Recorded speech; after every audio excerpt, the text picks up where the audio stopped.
APU. American Public University is proud to present The Everyday Scholar.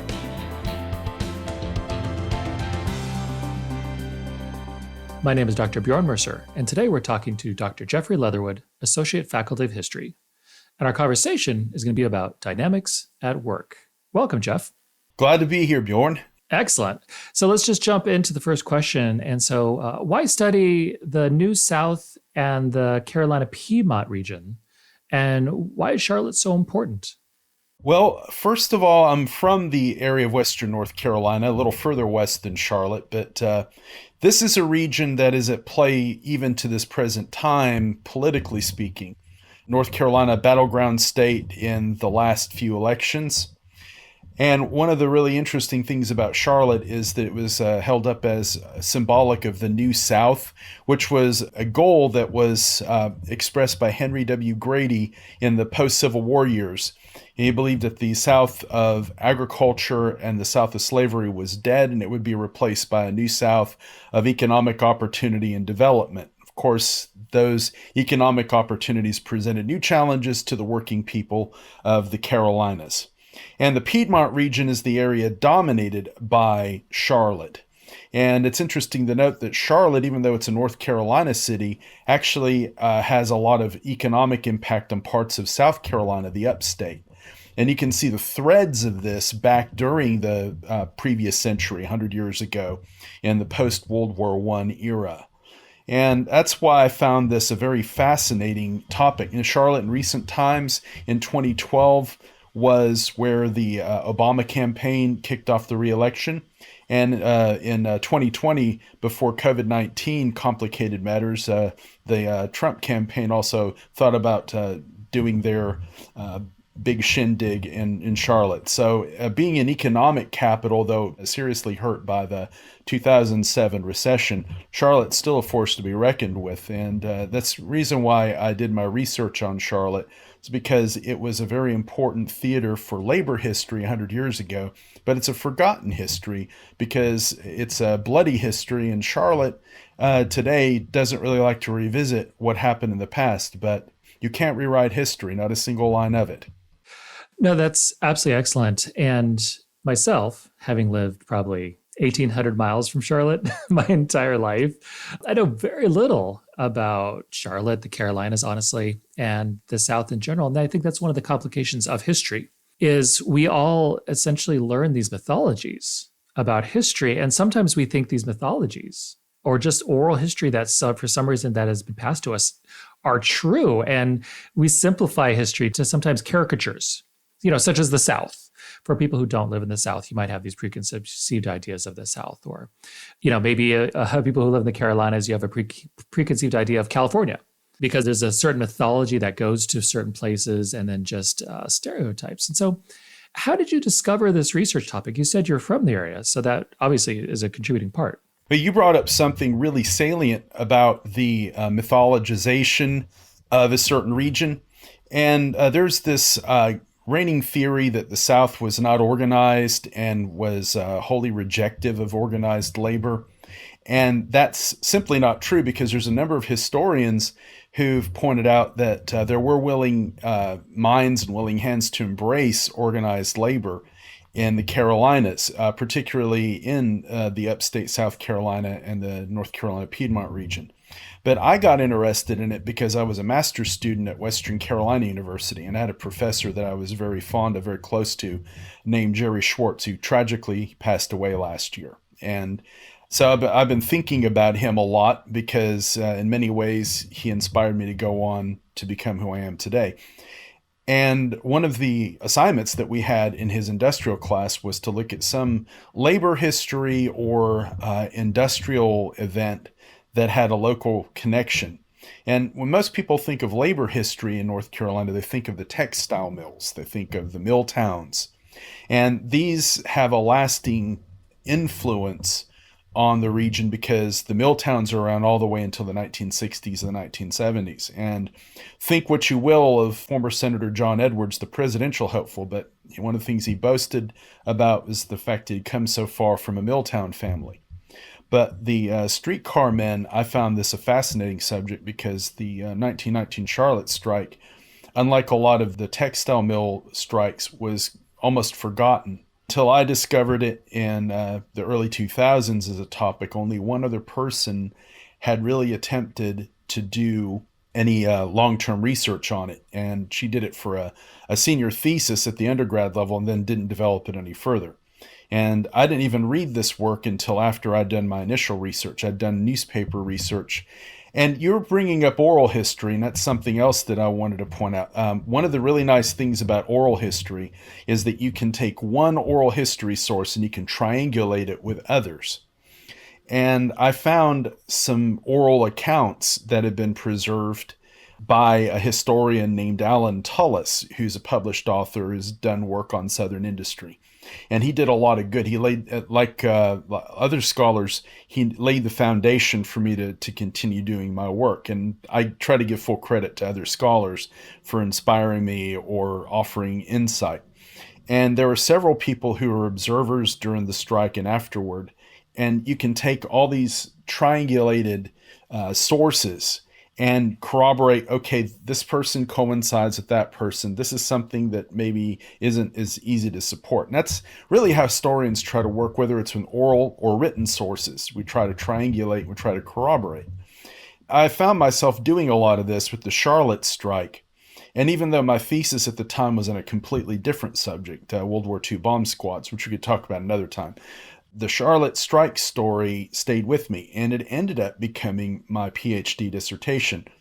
West Virginia University history faculty are really strong on Appalachian history and really strong on labor history because of the coal mines. And I had a really good labor historian direct my thesis. His name is Kenneth Phones Wolf. He just retired from the department. So this bridged my master's program all the way to my PhD and then beyond, because I then enhanced it further and I published it about 3 years ago. The reason why the story has stayed with me for so long is, one, because of my ancestral connection to the region. And as you were saying about stereotypes, you really want to try to give a three-dimensional portrait of people instead of a two-dimensional stereotype. And it's very easy, especially in this present time, to stereotype people. And I have to remind myself, the historian in me says, people are not monolithic. People are not two-dimensional. At the time of the recording of that we're doing right now, which is November 2020, the election just happened. And what you just said really resonates, is people are not monolithical, people are complex. So after the election, people who voted for Biden, people who voted for Trump, there seems to be such a draw for people to just talk about large swaths of people. Oh, well, they did this because of this reason. They voted this way because of this reason. People are more complex than that, always more complex than that. And history, more than any other subject, really delves into the complexity of humans, their actions, their reactions, and just the complicated downstream events that happened. And so why are streetcar conductors and motormen so important in the era that you're talking about? And what was the working world of the streetcar men like? Well, it's changed, of course, and we can talk about the changes that came after the 1920s and 1930s further down the road. But as you were saying, you can't really judge an entire people and sum them up with a few facile arguments. The reason why the region I'm talking about was amenable to labor was because of bread and butter issues. Even though labor union members have been often painted by their critics as socialists, and that was very common back then. The propaganda that the local newspapers used was very anti-labor, and it used a lot of anti-Bolshevik imagery, saying, the Bolshevik Revolution happened in 1917, it can happen here in 1919.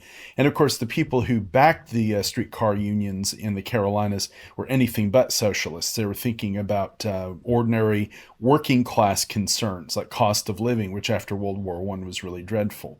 But the streetcar men acted as conduits of information about the way that working class people, local working class people, were treated, because they heard all the stories from the textile mill workers and the other workers that traveled to and from.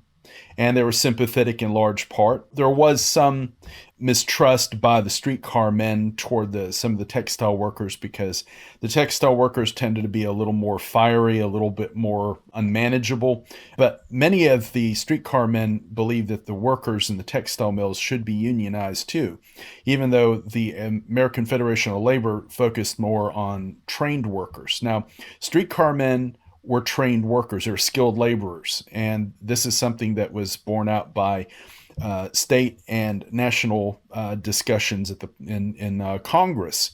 And they talked about why streetcar men were so important. They're skilled workers. They take people to and from work. They operate streetcars safely. The union promoted safe conduct and safe practices. And they were the primary means of transportation in the period in between horse-drawn and gasoline-powered buses. You had sort of a transitional period. You had electric streetcars starting in the 1890s, and they were still in vogue all the way until the 1920s with the construction of streetcar suburbs that served the local areas. People would go to school on streetcars, they go to work on streetcars, they go downtown, they go out to recreation parks. And it wasn't until after streetcars began to phase out in favor of buses and, of course, private transportation that the role of the streetcar motorman and conductor really started to disintegrate, because there was no longer a need for them. Nowadays, streetcars are a major tourist attraction. It's sort of what I like to call the ain't that quaint version of history that tourists really enjoy. But in those days, it was much more of a prosaic, everyday phenomenon. And the streetcar men wore uniforms. They paid dues. They had baseball teams, which they would actually play with their managers.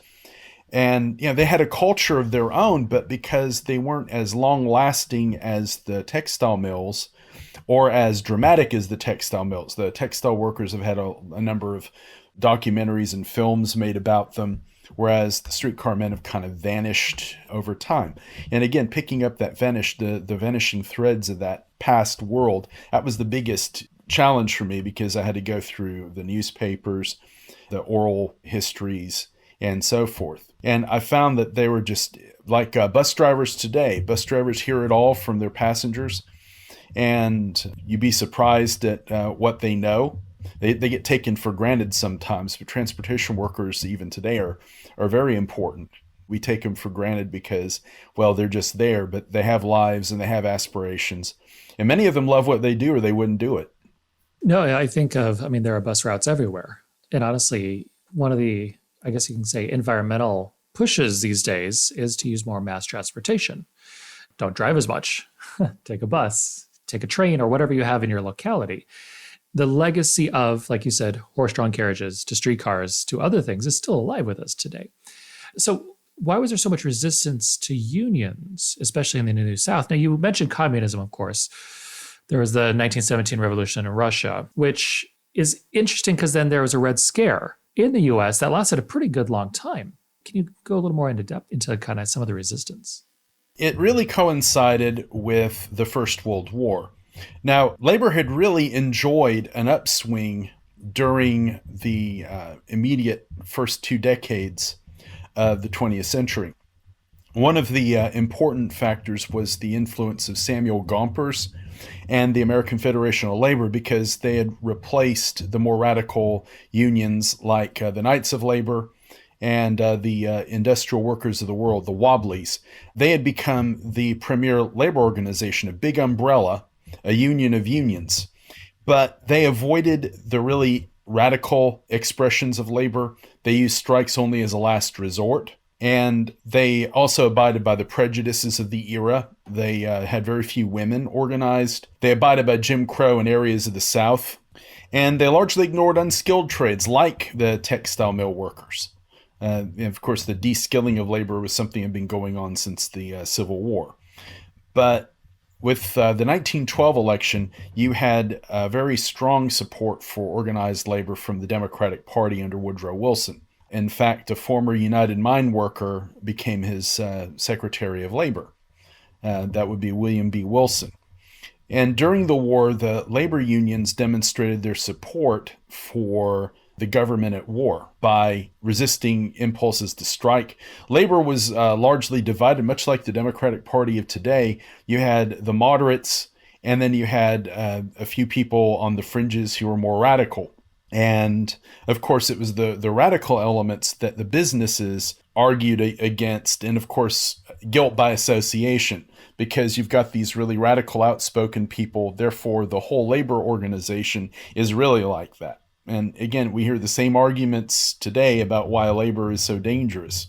But nonetheless, despite all these prejudices, during the 19-teens, you had expansions of the Streetcar Union, which back then was a big mouthful.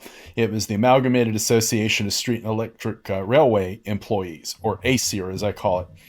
And they were able to organize in places like Asheville, North Carolina, or Columbia, South Carolina, where in fact the chapter president was also the elected representative for District 77, which here in Columbia, where I'm sitting right now, is actually represented by a very progressive African-American politician, a very young star in the Democratic Party by the name of Cambrell Garvin. But back 100 years ago, it was represented by the president of the local streetcar union. It was really fascinating to figure out there's a strong support for these really progressive politicians.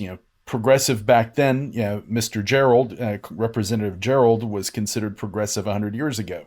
Of course, he probably would have been appalled or at least frightened by the idea that 100 years later we have an African-American who is now representative. But they both represent progressive politics in their own way.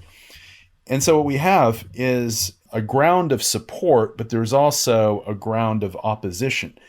And because of the Bolshevik Revolution, which we talked about earlier, and the Red Scare, which most people associate with McCarthy, but there was an earlier Red Scare with the Palmer raids and so forth. It touched the Carolinas and Georgia and Tennessee. And I could talk about Georgia and Tennessee a little bit, but we're focused on this region, so we'll stay focused on that. But there were a number of clashes between the streetcar union and politicians in all these states, Georgia, Tennessee, North and South Carolina. But Charlotte was important because it was the hole in the donut. If they could unionize Charlotte in 1919, before Wilson left office, Wilson was a lame duck president. If they could unionize Charlotte, they would fill the hole in the donut because you've got Columbia, you've got Asheville, North Carolina, you've got a few other small unions and other mill towns. And that was the big one. And the reason why is because it's the headquarters for Duke Power, or in those days, Southern Power. And Duke, very anti-union, had been busted by the Supreme Court for antitrust violations of this tobacco empire. So what does Duke do? But he reinvents himself as a hydroelectric dam developer. And he also has part interest in the textile mills that uses power. And he also has interest in the utilities companies that use the electricity from the dam. So that's why there's a lot of resistance in Charlotte, because James Duke and his associates did not want any unions, even one union, because that would mean, of course, that others would come. They were determined to nip it in the bud.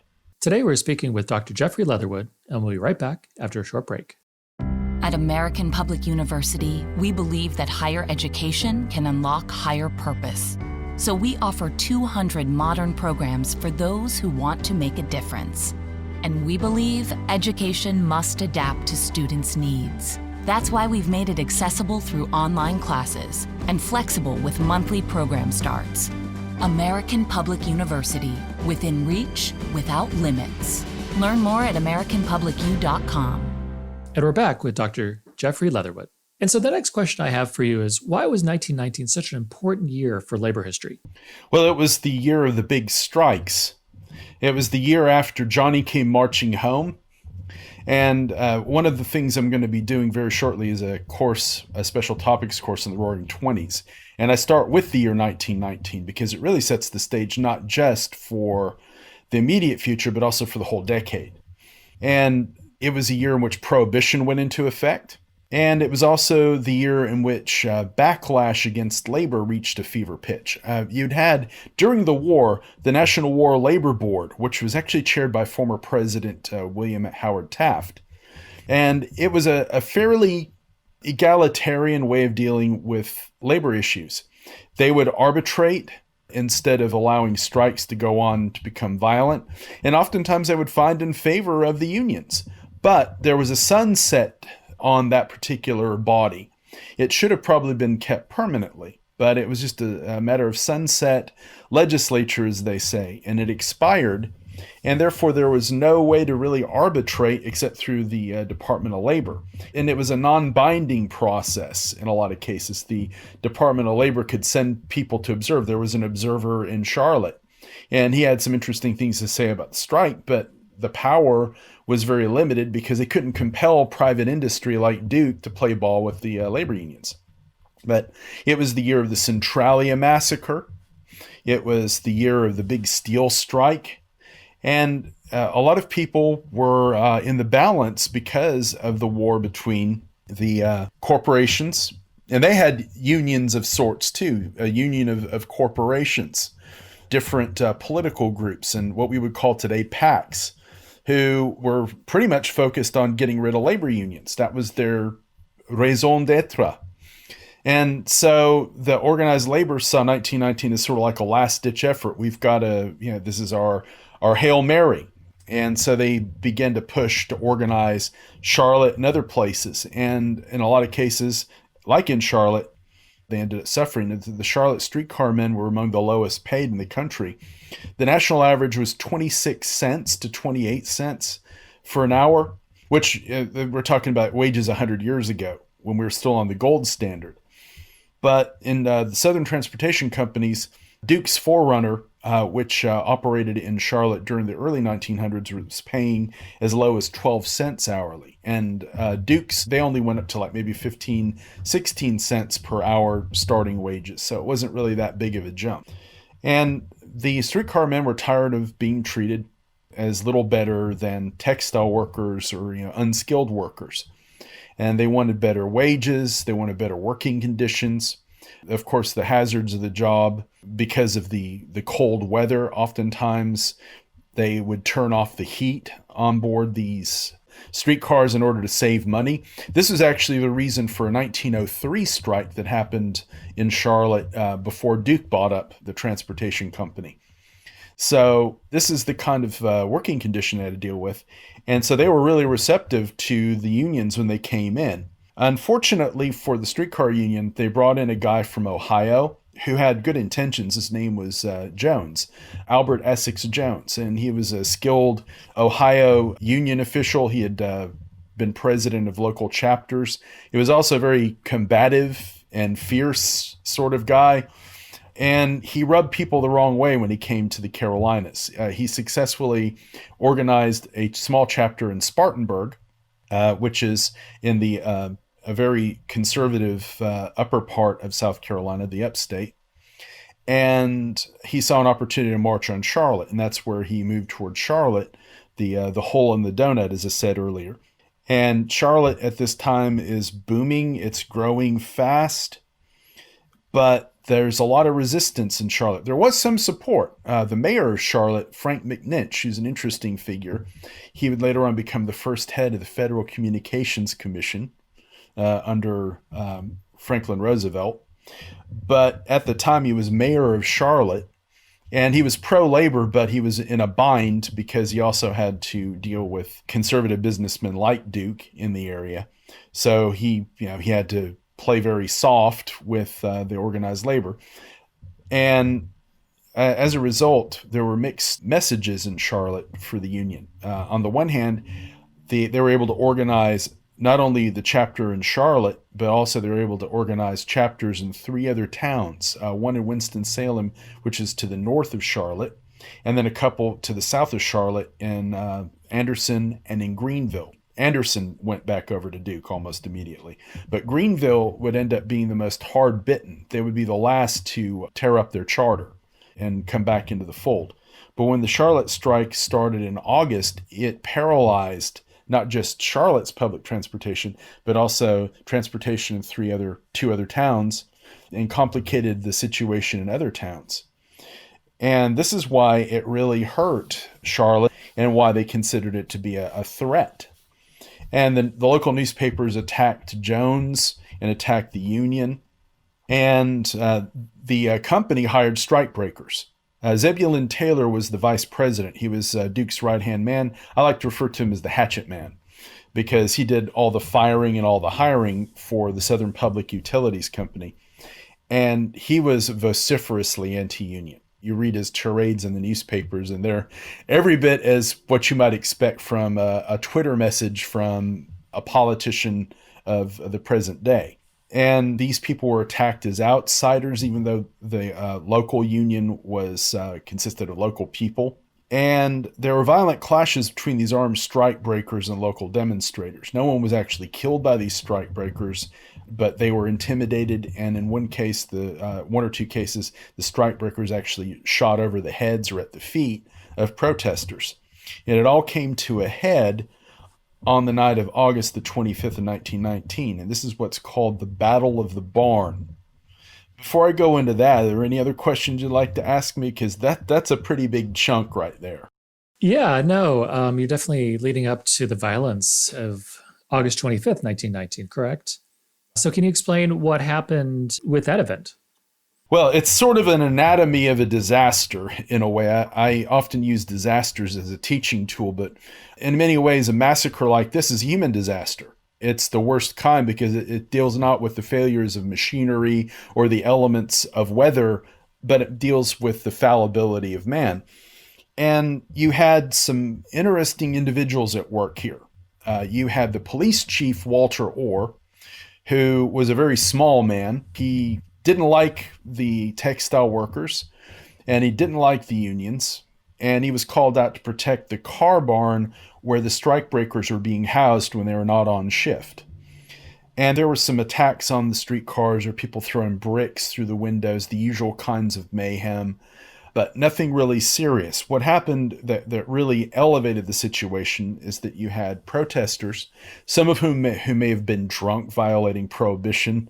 They had baseball bats. They may have been playing sandlot baseball games and drinking beer. And they all flocked to where a small group of protesters were hovering outside of the car barn in downtown Charlotte. And you had Police Chief Orr and his men, and you had the strikebreakers who were armed, but who were not necessarily on picket. There's a question about whether the strikebreakers took part in the shooting. Most of the shooting seems to have been the police, however. And to make a long story short, there was a teenager who attacked one of Chief Orr's officers. Whether he was drunk and causing mayhem or if there was something more political involved, we don't know. I've not been able to ascertain, but the police officer claimed the boy was trying to grab his gun. But whatever happened, the boy was slugged and he was injured, probably with a concussion, and he was taken to hospital. But he was so badly hit that there were rumors that the boy had been killed. The kid's name was Clem Wilson. Well, Clem had a big brother named John Wilson, and by all accounts, he was huge. He was supposed to have been a big textile worker, big bruiser. He came wanting to know what happened to his brother, and he went up to the police chief, who was much smaller than he was. And even though Wilson himself didn't actually have a weapon on him, he rode to the scene in a horse-drawn buggy, which tells you, kind of how rural the guy was. And he didn't have a gun with him or anything like that, but the police chief felt threatened, so he drew his revolver. And he backed up toward the line in front of the car barn, and he panicked and fired in the air with his police revolver. Later on, he claimed that he fired at and above the crowd because he thought he saw a gun. But in the murder trial that followed, he finally broke down and admitted, yeah, I fired in the air. I got scared and I fired in the air. But nothing ever happened to him. He was never punished for this action, which started an avalanche of violence. You had lead flying from one direction, from the car barn out into the crowd. 5 men were killed and 12 were wounded, some of them very seriously. And when the smoke had cleared, there were bodies lying all over the area in front of the car barn. One unfortunate fellow who was a railway union member, which indicates that there was cross-union support for the streetcar men. He had dragged himself all the way to die in front of a laundry building. And one person that I was able to figure out, who was 17, was not a member of a union. He worked as a store clerk, and he may have stuck his head out the window. It might have been collateral damage, as they like to say. Friendly fire, whatever. But I was able to trace his gravestone. He was only 17, and he was killed by a flying bullet, and killed instantly. So this is the short-term tragedy.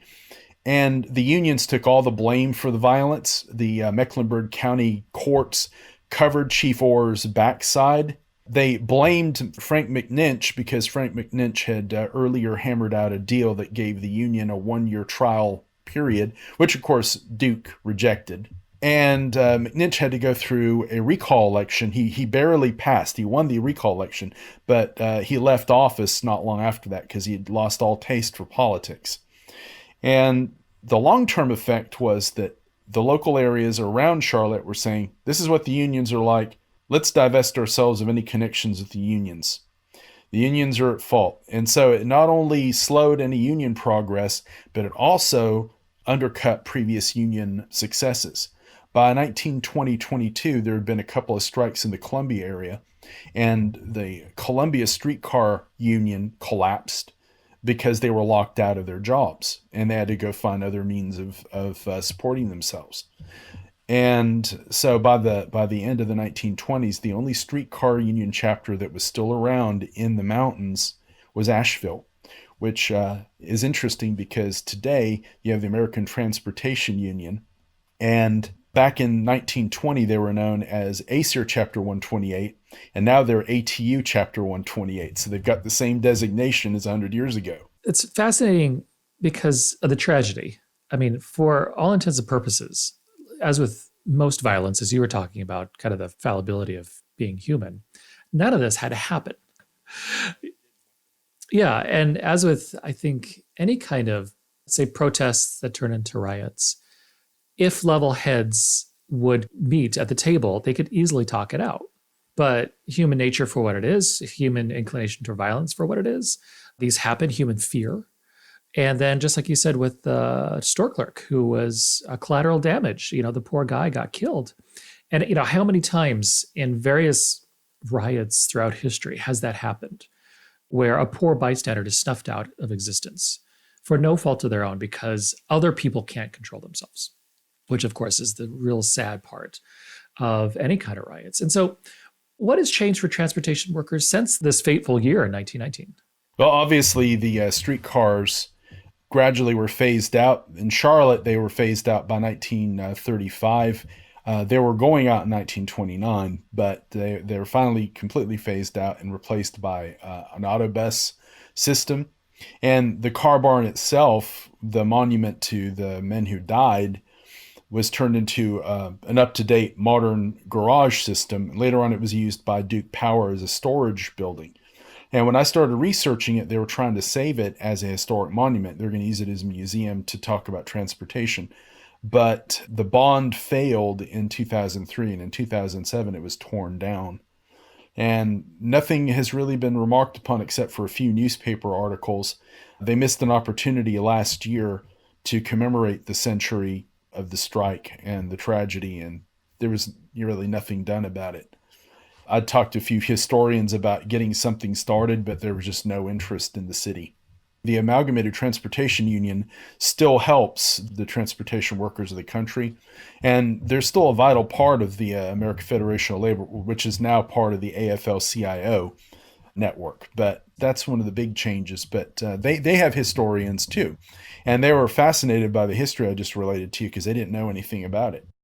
Again, it's sad to think of these important events that happen for people, and they might be categorized as small events because they only impact a few dozen, a few hundred, and only a few people died, which of course is a horrible thing to say. That's one of the one of the unfortunate rhetorical devices of history is when you say stuff like, well, only 5 people died or 5 people died. That's 5 people who died though. Right, exactly. And I always tell people, that's the same number of people who were killed in the Boston Massacre. And we make a big deal about the Boston Massacre, even though it was anything but. And with regards to the people that died there, it only made like one sidebar in the New York Times. I mean, it really was by comparison with bigger events very small. But it had a powerful impact on the people who were immediately affected by it. Exactly. It makes me think of the John Adams series of HBO, 20 years ago now, in which they recreated the Boston Massacre. And, when you watch that, of course, the visual medium of television makes things come alive. And you look at it and you're like, okay. And you look at it and you watch that and you're like, this is a really small event. Again, people died, a tragedy. But yes, I mean, the Charlotte riot versus the Boston Massacre, similar in scope, which is so bizarre. But Charlotte completely forgotten, which is sad. The circumstances under the Boston Massacre, of course, were a bit different because we're talking about a much smaller number of people. You have the East Coast versus the entire nation. And of course, something like that is going to be commemorated, especially because it was valuable propaganda for the Sons of Liberty. Whereas with the 1919 period, I mean, take your pick. There's a lot of strikes and a lot of violence that has happened. And so it's overshadowed. Whereas the Boston Massacre was really partly instigated by the Bostonian workers. I mean, that was one reason why John Adams was able to defend the British troops and Lieutenant Preston so effectively, is because facts are stubborn things. The fact is, the soldiers didn't start the violence, whereas you could definitely say that the violence was escalated by the company in Charlotte and abetted by the police officers. Yeah, and it really makes you be very skeptical of the intentions of corporations, such as in this case, where, when you think of the Ludlow Massacre, where it was just about breaking the union or breaking the organized labor to save money, which is just, they're fighting for just a better life. And yet companies can't pay a little more. Same thing with Matewan, which happened around that same time period. Yeah, and it comes down to greed, as you were saying. I'm going to go out on a very, very far limb here, and I'll compare it to the current discussions about Amazon. Amazon, I think it's the largest company in the world as of 2020. Jeff Bezos, the richest person in the world. And they're hesitant to pay their workers a little more, the workers in the warehouses. These are the people that give everyone the products. And you can make their lives a little better, but you want to chip into your multi-billion dollar valuation by just paying people a little more? It's completely bizarre. And from my perspective and from an ethics perspective, ethics are gray, but you give people a little more, they are a little happier. Of course, there is a point to where you give them more, then it's a zero-sum game. Right, exactly. The advent of corporate welfare, and say what you will about Henry Ford, I loathe the man and his attitude about history and his anti-Semitism, but he did believe in giving competitive wages. And that's one of the topics that I do like to talk about is the rhetoric of hard work. And I think this is a great example of it because these men, I'm assuming they're all men who did the streetcars. They only had women in World War I, and they were mostly in big cities like New York and Baltimore.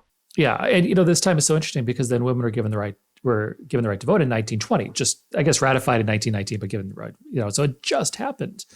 And so these men are just literally trying to make it a little better. And so, to have the American dream, I'm not sure if the American dream existed as an idea in 1919, but you can only work so hard until something has to change. And it's just so interesting how the rhetoric of hard work is like, well, you need to work as hard as you can. You still won't make that much money, but that's just your place in life. And then when people actually try to organize and try to make it better, it's then blocked constantly by corporations, which then at the time I'm sure would have been what I'm saying right now would have been like, well, this is communist propaganda and you're going to be. Well, you still have that rhetoric in a lot of things that we hear today. And unfortunately, there are some people on the outer fringes who kind of tear out the carpet occasionally because they don't know how to temper their zeal with maybe a little more restraint, maybe a little more decorum. And of course, they say things that are embarrassing and that it can be used against the overall effort to ameliorate the world of working people. And of course, now we have working men, working women. We did away with child labor, though that could come back if we're not careful. And yeah, the concept of hard work, I know it's sort of almost like a boilerplate expression of, work hard. But it is true that in order to be successful, you have to be good at what you do. You have to be competent. And there was some talk about organizing when I was a PhD student, and they talked about organizing adjunct professors or adjunct instructors because they were considered to be exploited by the universities because the universities weren't hiring more tenure track professors. And of course, I never got into that particular business too much. And I know that some people were afraid to get involved with that movement because they were afraid that it might hurt them when they got their degrees and they tried to apply for tenure track jobs. Yeah. And I mean, what you said right there is just, it's existing structures surviving because they always have, and people fearful of changing it because it could jeopardize their future. And it totally makes sense. And just like with universities, we're going to side tangent, universities keeping underpaid resources, labor, because they can. Well, you're getting a degree. We're not paying you anything. It's just part of the deal. And, and then that's one thing in higher education that, doesn't look like it will change, but it should. They run like businesses instead of institutions. And they always look at the bottom line. And, to a certain extent, you have to have efficiency and you have to have accountability. And these are good traits to have in universities. You don't want to waste money or duplicate effort. And I can see how the business model might help an institution like that. On the other hand, people are people. And you have to see them as resources, which, we talk about resources, human resources, but is it always in practice? And a lot of companies, they don't always see human beings as human beings. Walmart's a good example. In the town where I went to college for my undergrad and master's, they tried to organize that Walmart and they fired everybody. Yeah, and that's large corporations such as Walmart, Amazon, just to pick on those two because they're so big. Yeah, the individual person is completely replaceable. The rhetoric of hard work is work hard. You'll benefit someday. Well, it's more complicated than that.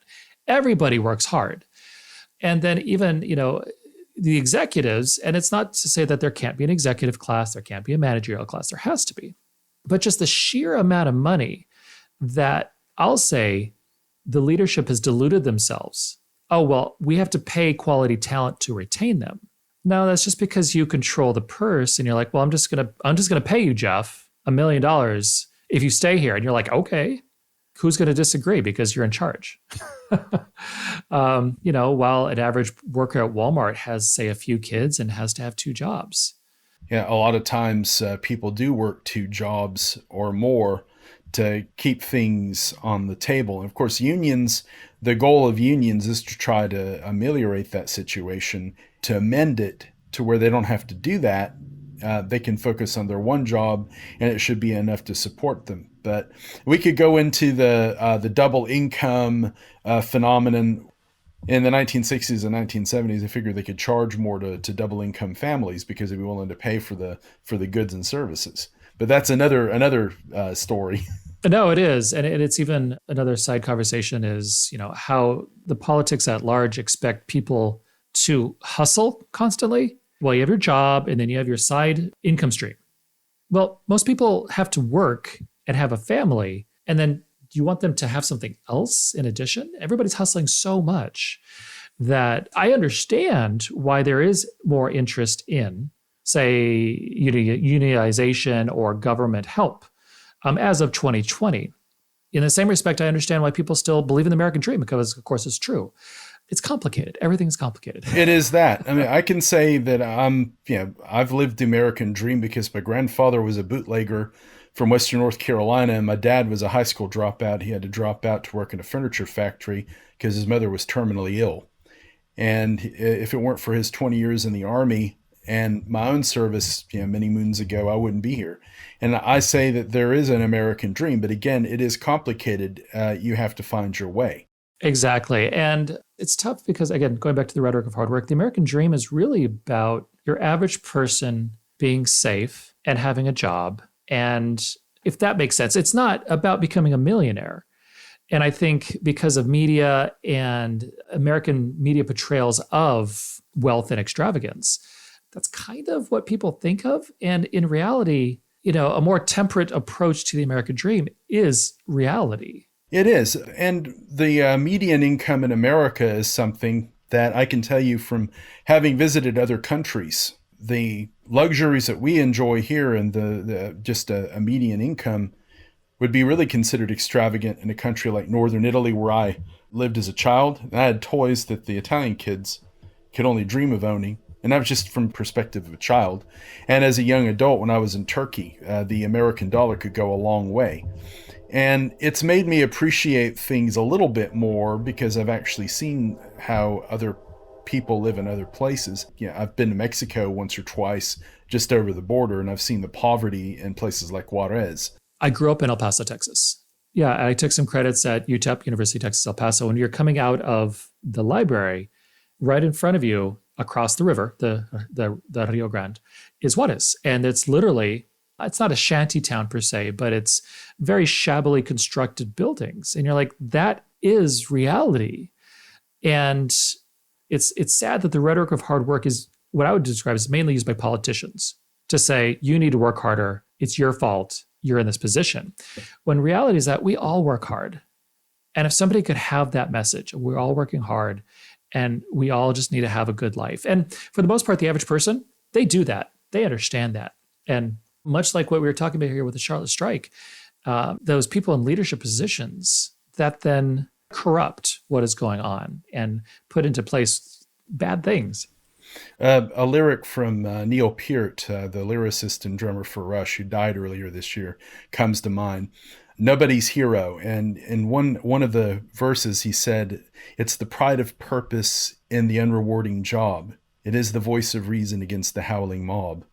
And I've always liked that particular line. Of course, it's sort of an aspirational role model that you want to be like that. And, as a historian, I've had students who've told me, they're really angry about situations today. And I tell them, stay at home.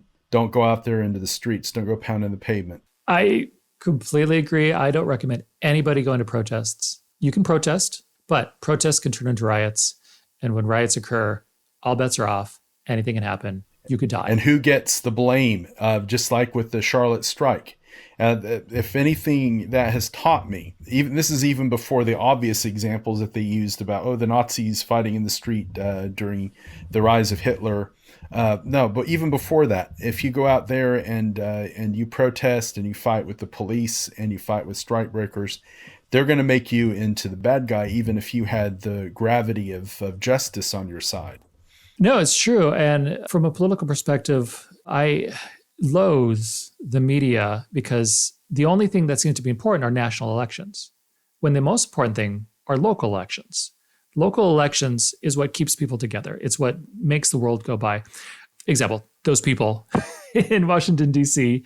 Who get all the attention. It's not that it's a clown show, but what really happens is what goes locally. And locally, almost every time people work hard and they work for the good of the local environment and local people. So, but before we keep on going on, any final words, Jeffrey? I think that this has been a very enjoyable and thought-provoking conversation, hopefully from me to you as well as from you to me. You've brought out a lot of really good points that I was able to tie into my research. I think that this time period has a lot to offer us, but looking back on it from a centennial viewpoint, human beings tend to be number obsessed. And so 100 years ago, but regardless of when something takes place, it still offers a valuable lesson for the present day. Because one thing I've learned, our technology evolves, our governments sometimes change, but human motivations are always the same. And to understand history, you have to understand human nature. I completely agree. And thank you for an absolutely wonderful podcast. And today we are talking to Dr. Jeffrey Leatherwood, Associate Faculty of History, and our conversation was about dynamics at work. For more information about our university, visit us at studyatapu.com. APU, American Public University.